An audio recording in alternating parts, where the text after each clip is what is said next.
अस्सलाम वालेकुम दोस्तों, कैसे हो? मुझे उम्मीद है कि आप सभी सही हो गए। न्यू अपडेट के साथ मैं आपके सामने फिर हाजिर हो चुके हैं। गिरफ्तारी के हवाले से काफ़ी बड़ी खबर आ रही है, तो चलिए फिर बिना देरी की वीडियो शुरू करते हैं। लेकिन उससे पहले मैं आपको बताना चाहूँगा, चैनल हमारा पहली बार देख रहे हैं, चैनल को ज़रूर सब्सक्राइब करें और साथ ही साथ बेल आइकन ज़रूर प्रेस कर दें ताकि हमेशा आपको इसी तरीके से अपडेट मिलती रहे।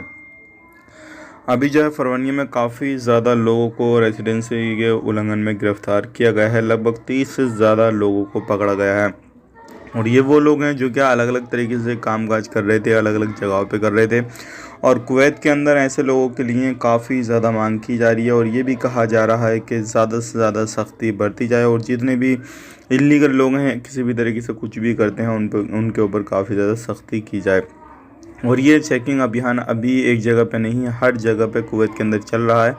तो अगर आप कहीं पर भी कुछ भी करते हैं, रहते हैं या किसी भी तरीके से कोई भी पर्पज़ से आप रहते हैं, अगर आपका रेसिडेंसी है दूसरे काम का, दूसरा आप काम कर रहे हैं, तो आपको घबराने की ज़रूरत है और आपको उसको सही करने की ज़रूरत है। अगर वही काम कर रहे हैं जो रेसिडेंसी आपका है, जो जहाँ का एड्रेस है, तो कोई टेंशन नहीं है, आप रहिए, कोई परेशानी नहीं है। बहुत सारे लोग बिना रेसिडेंसी वाले भी पकड़े जा रहे हैं, तो ऐसे लोगों को भी चिंता करने की ज़रूरत है।